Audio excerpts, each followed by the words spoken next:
D super ನ್ಯೂಸ್ಗೆ ಸ್ವಾಗತ ಸುಸ್ವಾಗತ. ನಾನು ರಾವ್ ಸಾಬ್ ಸರ್ಕರ್.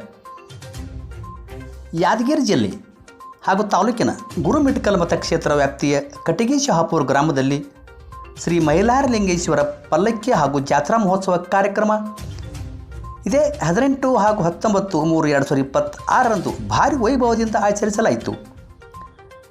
ವಿವಿಧ ಜನಪರ ಕಾರ್ಯಕ್ರಮಗಳು, ವಿವಿಧ ವಾದ್ಯವೃಂದದೊಂದಿಗೆ, ಮುತ್ತೈದೆಯರ ಆರತಿ ಕುಂಭದೊಂದಿಗೆ, ಅಪಾರ ಪ್ರಮಾಣದ ಜನಸ್ತೋಮದೊಂದಿಗೆ, ಪ್ರಮುಖ ಬೀದಿಯೊಂದಿಗೆ ಮೆರವಣಿಗೆಯನ್ನು ನೆರವೇರಿಸಿ ನಂತರ ಅನ್ನ ಸಂತರ್ಪಣೆ ಮಾಡಿ ದಿನಾಂಕ 19/3/2026 ಜಾಗರಣೆ ನಿಮಿತ್ತ ಸುಪ್ರಸಿದ್ಧ ಖ್ಯಾತ ಭಜನಾ ತಂಡಗಳಾದ ಆಲ್ಮೇಲ್ ತಾಲೂಕಿನ ದಾನಮ್ಮ ತಳವಾರ್ ಮತ್ತು ಸಂಗಡಿಗರಾದ ಸೋಮನಾಥ್ ತಳವಾರ್, ಜಮಖಂಡಿ ತಾಲೂಕಿನ ಕಾಜಿಬಳಿಗಿ ಗ್ರಾಮದ ಗುಳೇಶ್ವರ ಭಜನಾ ತಂಡ ಮತ್ತು ಜಮಿಗಿ ಗ್ರಾಮದ ಲಕ್ಕಪ್ಪ ತಳವಾರ್ ಅವರಿಂದ ಕಾರ್ಯಕ್ರಮ ಜರುಗಿತು.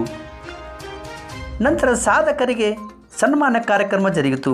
ಈ ಅವಧಿಯಲ್ಲಿ ದೇವಸ್ಥಾನದ ಅಧ್ಯಕ್ಷರಾದ ಶರಣಪ್ಪ ಗುಂಜನೂರು, ಪ್ರಧಾನ ಕಾರ್ಯದರ್ಶಿಗಳಾದ ಭೀಮರಾಯ ಗುಂಜನೂರು, ರಾಮಣ್ಣ ಗುಂಜನೂರು, ಹಾಲಿ ಗ್ರಾಮ ಪಂಚಾಯತ್ ಸದಸ್ಯರು ಒಣಗೇರ, ಮೈಪಾಲ್ ರೆಡ್ಡಿ, ಪೊಲೀಸ್ ಪಾಟೀಲ್, ಶಂಭೂರೆಡ್ಡಿ ಪಾಟೀಲ್, ಗ್ರಾಮ ಪಂಚಾಯತ್ ಮಾಜಿ ಸದಸ್ಯರು ಶಂಭೂರೆಡ್ಡಿ, ಮಾಜಿ ಗ್ರಾಮ ಪಂಚಾಯತ್ ಸದಸ್ಯರು ನಿಂಗಪ್ಪ ಗುಂಜನೂರು, ರಾಮಣ್ಣ ಮಲ್ಲಪ್ಪ, ಮರ್ಯಪ್ಪ ನಾಗಪ್ಪ, ಸುಂದರ್, ಭೀಮರಾಯ್, ಕೊಟ್ರಿಕ್ಕಿ ವೆಂಕಟೇಶ್, ಮುದಕನಹಳ್ಳಿ ಸೇರಿದಂತೆ ಗ್ರಾಮದ ಇನ್ನೂ ಹಲವರು ಈ ಅವಧಿಯಲ್ಲಿ ಉಪಸ್ಥಿತರಿದ್ದರು.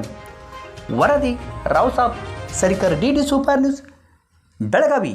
ದಯಮಾಡಿ ಈ ನ್ಯೂಸ್ಗೆ ಲೈಕ್ ಮಾಡಿ, ಶೇರ್ ಮಾಡಿ ಹಾಗೂ ಹೆಚ್ಚಿನ ಸಂಖ್ಯೆಯಲ್ಲಿ ಸಬ್ಸ್ಕ್ರೈಬ್ ಮಾಡಿ. ವಂದನೆಗಳು.